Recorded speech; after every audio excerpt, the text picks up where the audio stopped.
असांजा दोस्त, पंहिंजा शाइर, लोक फनकार, पंहिंजा साथी भाइर, इन्हनि सभिनी जो भलीका चवां थो, मोस्ट वेलकम कयां थो, नमस्ते अस्सलाम वालेकुम कयां थो। साईं अॼोको ॾींहुं ऐं निहायती शुक्रगुज़ार आहियां पंहिंजो मांजू ख़ासि दिली जो हिन हवाले सां पंहिंजो सकाफ़ती ऐं अदबी ॾियारो जेको हर साल जीअं पूरे सिंध में मल्हायो, पूरे पाकिस्तान में मल्हायो वञे पियो, त उनखे ॾिसंदे अॼु मांजू ख़ासि दिलीअ इहो सोचियो त आउं पंहिंजे असांजे कोस्तान जे शहर हसीन शहर थाणे बुलाखन में इहो हिकु प्रोग्राम रखां।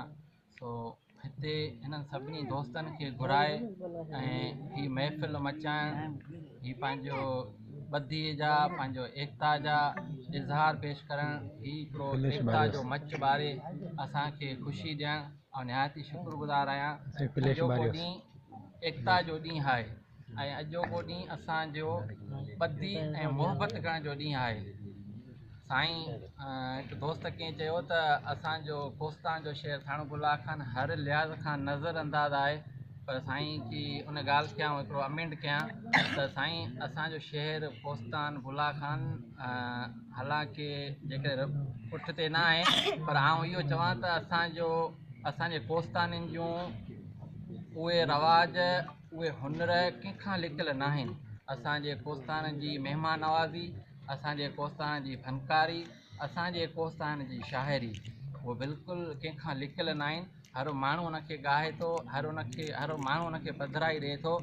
सो अॼोको ॾींहुं असां सभिनी खे पाण में यकजहत थी मोहबत पैदा करण जो ॾींहुं आहे, मोहबत क्रिएट करण जो ॾींहुं आहे, एकता करण जो ॾींहुं आहे। ऐं अॼोके ॾींहं ते असांखे सभिनी खे हिक ॿिए खे गॾिजी असां पंहिंजी नफ़रतनि खे जलायूं ऐं जीए सिंध जा नारा हणूं ऐं जेको सो हर माण्हूअ खे इहो मक़सदु उकसायूं त अचो ऐं अची गॾिजी कंहिं अॼो त हीअ नंढड़े पैमाने ते हिकिड़ी मच कचहरी आहे ऐं सुभाणे अॻे साल कहिड़े के वॾे पैमाने ते का असांजी कचहरी थिए जो हर माण्हू उनखे जेको सो ॾिसे त भाई कोस्तान में बि हाणे जेको सो वॾे लेवल जा बि प्रोग्राम थियनि था। पर बहरहाल इंसान में हिकिड़ी पंहिंजी क़ाबिलियत हुजे, इंसान में पंहिंजो हुनर हुजे, पोइ उनखे पज़ीराई करण जी का ज़रूरत न आहे। सो आउं अॼु इहो मैसेज ॾियणु चाहियां थो। मूंखे ॾाढी ख़ुशी थी अॼोके ॾींहं जे हिन मच कचहरी में अची मुख़्तलिफ़ माण्हुनि जूं शाइरियूं ॿुधियूं, मुख़्तलिफ़ माण्हुनि जा राग बि ॿुधा ऐं निहायती आउं शुक्रगुज़ार आहियां हिते आयल सभिनी पंहिंजे दोस्तनि जो।